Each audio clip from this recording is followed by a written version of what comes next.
అందరికీ నమస్కారం. మీడియా సోదరులందరికీ ఇటీవల కాలంలో రాష్ట్రంలో వైఎస్ఆర్సీపీ పార్టీ అనుసరిస్తున్నటువంటి విధానాలు ఎలా ఉన్నాయో ప్రజలందరూ కూడా గమనిస్తున్నారు. మీడియా పరంగా మనందరం కూడా చాలా దగ్గరుండి కూడా చూస్తున్నాం.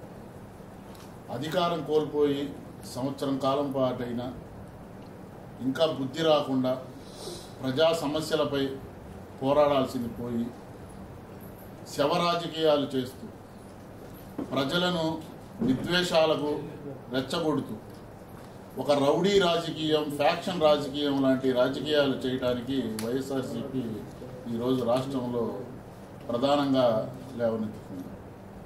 ఎక్కడికి పోయినా సరే మన ప్రకాశం జిల్లాలో పొదిలి పర్యటనలో చూసాం.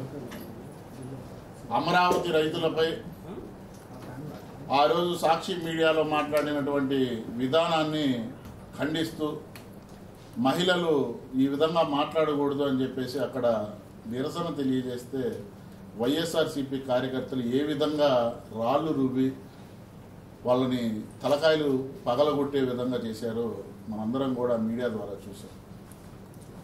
దాని తర్వాత పల్నాడు పర్యటనలో పోలీస్ శాఖ వారు వైఎస్ జగన్మోహన్ రెడ్డికి కొన్ని సూచనలు చేసింది. మీరు రండి, కానీ బల ప్రదర్శనగా కాకుండా మీరు పరామర్శించుకోండి అని చెప్పి చేసింది. అలా కాకుండా నేను బల ప్రదర్శన చేస్తాను అని చెప్పి ఎప్పుడో ఏడాది క్రితం ఇతను వైనాట్ 175 అని ప్రజలను మభ్యపెట్టి వాళ్ళ కార్యకర్తలు పంద్యాలు పెట్టుకొని బెట్టింగ్ ఆడి ఓడిపోయినటువంటి కార్యకర్తని పరామర్శించడానికి ఈ మా రాష్ట్ర మాజీ ముఖ్యమంత్రి పోవడం అనేది చాలా విడ్డూరంగా ఉంది. ఈయన ఎక్కడికి పోయినా తెనాలికి పోయాడు, తెనాల్లో కూడా అంతే. గంజాయి తాగే రౌడీ షీటర్లని పోలీసు వారు కొడితే వాళ్ళని పరామర్శించడానికి వెళ్తాడు. అంటే ఈ రాష్ట్రంలో వైఎస్ఆర్సీపీ పార్టీ ఉంది రౌడీలని పరామర్శించడానికి, రౌడీలని కొమ్ము కాయటానికైనా అని మేము అడుగుతున్నాం జనసేన పార్టీ నుంచి. ఎందుకంటే పోలీసు వారు పల్నాడులో సూచనలు ఇచ్చిన తర్వాత కూడా అంతమంది జనాభాతో అతను వెళుతుంటే స్వయాన అతను కారు కింద వాళ్ళ పార్టీ కార్యకర్త సింగయ్య అనే వ్యక్తి కారు టైర్ కింద పడ్డ ఏమాత్రం కనికరం లేకుండా లాక్కెళ్ళినటువంటి విధానాన్ని మనం చూసాం.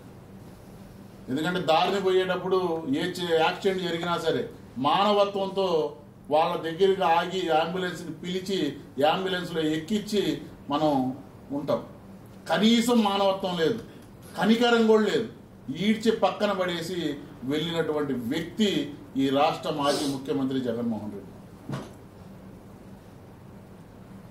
కనీసం మానవత్వం లేకపోగా పోలీసులు సూచనలు పట్టించుకోకుండా ఇంకా రప్ప రప్ప రప్ప అని అధికారంలోకి వస్తే తలకాయలు కోస్తారంట.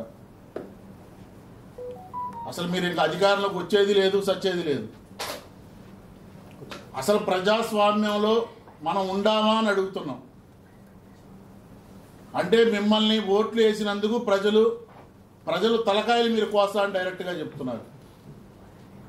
ఎక్కడైనా ఒక రాజకీయ పార్టీ పెట్టి ఒక ప్రజాస్వామ్యంగా ఎన్నుకోబడిన తర్వాత ప్రజలకు భద్రత కల్పించాల్సినటువంటి బాధ్యత ప్రతి ఒక్క ప్రజాప్రతినిధిపై ఉంది. కానీ మీరు రోడ్ల మీదకి వచ్చి రప్పా రప్పా మేము కోస్తామంటే మరి చట్టాలు ఊరుకుంటాయా అని చెప్తున్నాం. అందుకే మీ మీద కేసులు పెడుతున్నారు. ఇప్పటికైనా వైఎస్ఆర్సీపీ కార్యకర్తలు అందరూ కూడా గ్రహించాలి. వైఎస్ జగన్మోహన్ రెడ్డి చేస్తున్నటువంటి కార్యక్రమాల్ని వ్యతిరేకించండి అని చెప్తున్నాం. ఎందుకంటే